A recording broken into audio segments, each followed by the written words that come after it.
बिस्मिल्लाहिर्रहमानिर्रहीम। आज के हम टॉपिक में डिस्कस करेंगे एक्स रेज डायफ्रैक्शंस को, या इसे हम कह सकते हैं ब्रेग्स लॉ। तो एक्स रे डायफ्रैक्शंस को डिस्कस करते हैं।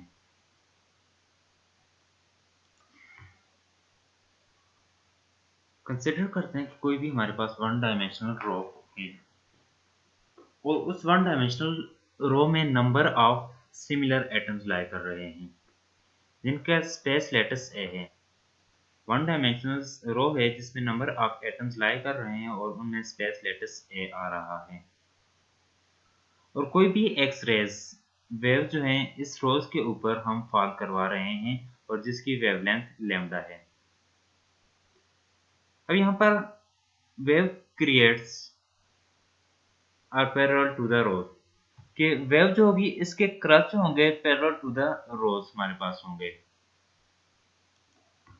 अब यहाँ से एटम जो होगा ये एमिट्स करेगा सेकेंडरी वेवलेट, और जो सेकेंडरी वेवलेट एमिट करेगा वो ट्रेवल करेंगे ऑल डायरेक्शन में, यहाँ से ट्रेवल करेंगे। यहाँ पर इसके ऑर्डर फॉर्म हो गए, तो ये जीरोथ ऑर्डर, फर्स्ट ऑर्डर और उसके बाद सेकंड ऑर्डर, ये डिफरेंट ऑर्डर फॉर्म हो रहे हैं। In actual crystal, the problem is more complicated because of the presence of three-dimensional arrangement of atoms. The conditions of for a Bragg crystal to diffract X-rays can be determined by using either Bragg treatment or von Laue treatment. तो यहाँ पर हम Bragg's treatment को देखते हैं जिससे Bragg's law भी कहेंगे। ब्रेग्स लॉ ये है, ब्रेग्स ने यहाँ पर जो मॉडल दिया है जो जनरेट कर रहा है conditions for diffractions in a very simple way. ये है क्या, the directions of the diffractions line can then be accounted for if X rays are considered to be reflections of such a set of parallel atomic plane followed by the constructive interference of the resulting reflected rays। तो यहाँ पर different layer लेते हैं, ये different layer of atoms हैं। इसमें space lettuce जो आ रहा है, तो ये स्पेस लेटिस एक एटम से दूसरे एटम तक जो डिस्टेंस है ये डी हम ले रहे हैं या ए ले रहे हैं। तो यहाँ पर डी लिया हुआ है, जनरली ऐसे रिप्रेजेंट करते थे। अब क्योंकि ये क्रिस्टल है तो क्रिस्टल में पेरियोडिसिटी पाई जाती है, तो थ्रू आउट अगर ये एटम्स है तो इसके सराउंडिंग में नंबर ऑफ एटम जो होंगे वो सेम होंगे। थ्रू आउट इसी मटेरियल में इस क्रिस्टल में पेरियोडिसिटी पाई जाएगी। अब ये डिफरेंट प्लेन आ रही हैं, तो ये फर्स्ट प्लेन, ये सेकंड, थर्ड प्लेन आ रही हैं। कोई भी जो क्रिस्टल हमने लिए हुए तो इसकी डिफरेंट प्लेन आ रही हैं। फर्स्ट प्लेन के ऊपर यहाँ से लाइट रे को फॉल करवा रहे हैं। जब लाइट रे को फॉल करवा रहे हैं फर्स्ट प्लेन के ऊपर, तो यहाँ पर ये एंगल ऑफ इंसिडेंस यहाँ पर बना रहे हैं। पॉइंट पी के ऊपर जब लाइट रे फॉल हो रही है तो यही लाइट रे यहाँ से रिफ्लेक्ट बैक हो रही है। जब यही लाइट रे यहाँ से रिफ्लेक्ट बैक हो रही है तो जितना यहाँ से एंगल ऑफ इंसिडेंट है तो इतने ही एंगल से यही लाइट रे वन जो है यही लाइट रे स्कैटर्ड हो जाएगी। तो इस केस में इसको हम बोलेंगे कि ये इंसिडेंट लाइट है और ये वाली लाइट है जो होगी स्कैटर्ड लाइट है। सेकंड ये होगा कि सेकंड लाइट रे इसी क्रिस्टल के ऊपर बम्बार्ड करेंगे। जब सेकंड लाइट रे इसी क्रिस्टल के ऊपर बम्बार्ड करेंगे तो जो यहाँ पर स्पेस लेटिस है, कुछ डिस्टेंस है एटम से एटम तक, तो ये लाइट रे जो होगी यहाँ से सेकंड प्लेन में एंटर हो जाएगी। तो सेकंड लाइट रे जो है फर्स्ट प्लेन की बजाय सेकंड प्लेन में एंटर हो रही है। तो जब यहाँ पर एटम के साथ कोलाइड करेगी, स्ट्राइक करेगी, तो यही लाइट रे यहाँ से रिफ्लेक्ट बैक हो जाएगी। तो ये लाइट रे यहाँ से रिफ्लेक्ट बैक हो रही है। अगर इनको गौर से देखा जाए तो लाइट रे 1 के मुकाबले में लाइट रे 2 जो है इसने ज्यादा डिस्टेंस कवर किया है।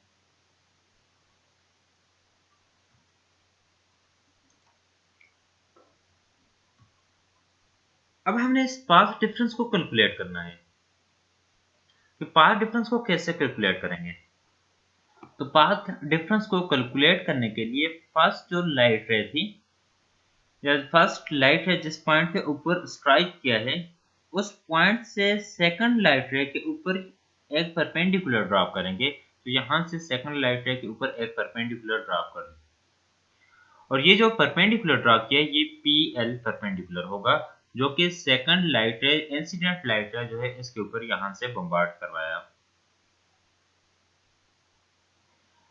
फिर दूसरा परपेंडिकुलर हमने जो लाइट रे सेकंड लाइट रे जो रिफ्लेक्ट बैक हो रही थी तो उसके ऊपर दूसरा परपेंडिकुलर लिया, पी एम हमने परपेंडिकुलर लिया।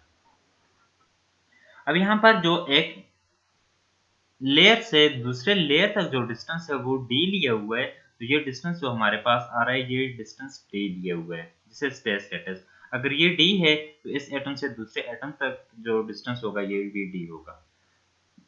तो फिर इस प्लेन के में जो एटम्स आ रहा है तो दूसरी प्लेन के एटम तक जो डिस्टेंस होगा ये भी डी होगा।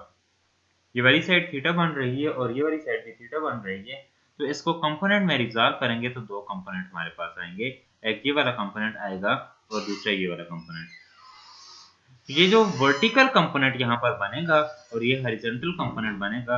हॉरिजॉन्टल कंपोनेंट जो होगा डी cos थीटा और ये वाला वर्टिकल कंपोनेंट जो होगा ये डी sin थीटा। इसी तरीके से ये वाला क्यू एम जो होगा ये डी sin थीटा और ये पी एम जो होगा ये डी cos थीटा बनेगा। अब यहाँ पर हमने ये देखा कि L Q and Q M ये हमारे पास एक्स्ट्रा डिस्टेंस आ रहा है। एल क्यू जो है ये पाथ डिफरेंस है इंसिडेंट लाइट रे का और क्यू एम जो है ये पाथ डिफरेंस कि इतना ज्यादा पाथ कवर किया है रिफ्लेक्टेड लाइट रे ने।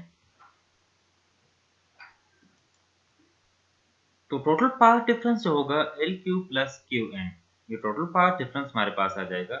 एल क्यू और क्यू एम दोनों जो होंगे ये आपस में इक्वल होंगे। एल क्यू जो है ये भी टी साइन थीटा के इक्वल है और क्यू एम जो होगा ये भी टी साइन थीटा के इक्वल होगा। तो पाथ डिफरेंस हमारे पास बन जाएगा path difference is equal to L Q plus Q M. तो ये बन जाएगा is equal to D sine theta plus D sine theta, ये टू डी साइन थीटा हो जाएगा। अगर कंस्ट्रक्टिव इंटरफेरेंस हुए तो यहाँ पर रे 1 और 2 में पाथ डिफरेंस होगा must be integral multiple of wavelength. तो इसका मतलब ये होगा कि n lambda is equal to 2d sin theta. अगर कंस्ट्रक्टिव इंटरफेरेंस की बजाय डिस्ट्रक्टिव इंटरफेरेंस हो तो ये हमारे पास बन जाएगा n plus 1/2 lambda is equal to 2d sin theta आ जाएगा। अब यहाँ पर ये जो n आ रहा है तो ये n रिप्रेजेंट कर रहा है इंटीजर को और यही वाली जो इक्वेशंस होगी इस इक्वेशंस को हम ये कहेंगे कि ये ब्रेग्स लॉ है, Bragg's law for differential plane.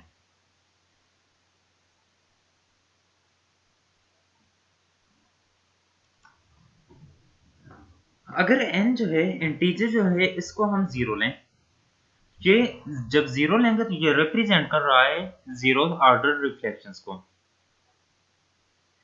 और जीरो ऑर्डर रिफ्लेक्शंस अकर होगी for theta equal to zero. Means कि यहाँ पर ये जो थीटा है ये जीरो हो तो इसके लिए अकर होगी।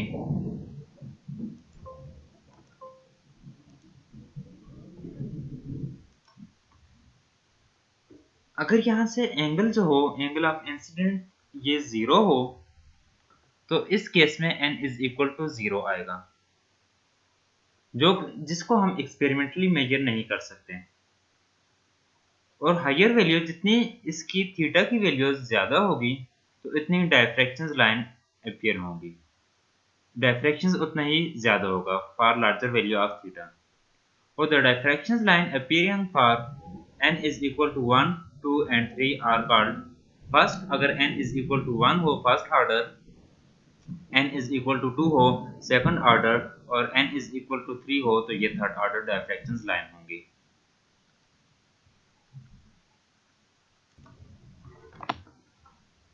अगर n और थीटा जो है इंटीजर और ये थीटा जो हमारे पास आ रहा है एंगल जो आ रहा है इसकी वैल्यू को इंक्रीज करें तो इंटेंसिटी ऑफ रिफ्लेक्टेड लाइन जो होगी ये डिक्रीज हो जाएगी।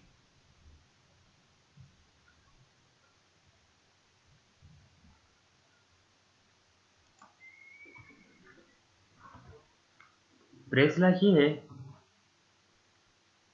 Consider a crystal is made out of parallel plane of ions spaced at a distance d apart। तो इसमें डिस्टेंस जो है ये d एक दूसरे से डिस्टेंस है। दो कंडीशंस है, the x-rays should be reflected by the ion in one plane, and second that the reflected ray from successive plane should be interference constructively। अगर इसमें डिस्ट्रक्टिव इंटरफेरेंस है तो फिर ये ब्रेग्स लॉ की कंडीशंस को सेटिस्फाइड नहीं करेगा। अब जो पाथ डिफरेंस आ रहा है, तो ये वाला हमारे पास जो बोल्ड किए हुए यहाँ पर ये पाथ डिफरेंस आ रहा है एक्स्ट्रा डी साइन थीटा, और ये भी एक्स्ट्रा आ रहा है, ये भी डी साइन थीटा बन रहा है। तो पाथ डिफरेंस को ऐड करेंगे तो ये बन जाएगा 2d sin थीटा। तो कंस्ट्रक्टिव इंटरफेरेंस है, तो कंस्ट्रक्टिव इंटरफेरेंस की कंडीशंस n लैम्डा है। अब यहाँ पर इंपॉर्टेंट पॉइंट ये है कि Bragg's angle theta is just the half of the total angle 2 theta by which the incident beam is deflected. कि यहाँ पर ये एंगल थीटा है तो ये एंगल भी थीटा बन रहा है। अगर ये वाली साइड थीटा है तो फिर ये वाली साइड भी थीटा होगी, तो टोटल एंगल जो है ये 2 थीटा बन रहा है। और जो ब्रेग्स एंगल होगा तो टोटल एंगल का हाफ होगा। तो टोटल एंगल हमारे पास अगर 2 थीटा है तो उसका हाफ ये हमारे पास आएगा, थीटा आएगा। There are different way of into plane. तो इसको हम यहाँ पर देखते हैं कि डिफरेंट लेयर ली हुई हैं। अब पहले हमने ये लेयर ली थी, इस डायरेक्शन में लेयर ली थी। अब लेयर को ऐसे ले लिया, इस डायरेक्शन में किसी भी डायरेक्शन में हम प्लेन ले सकते हैं या लेयर ले सकते हैं। तो अब इसके ऊपर लाइट रे यहाँ से फॉल हो रही है, यहाँ से वही लाइट रे यहाँ से रिफ्लेक्ट या डिफ्लेक्ट हो रही है। ये ब्रेग्स कंडीशन, ब्रेग्स लॉ। तो नेक्स्ट लेक्चर में हम डिस्कस करेंगे ब्रेग्स कंडीशंस को, जो कि von Laue formulations for X-ray diffractions by a crystal. तो इसे नेक्स्ट लेक्चर में डिस्कस करेंगे।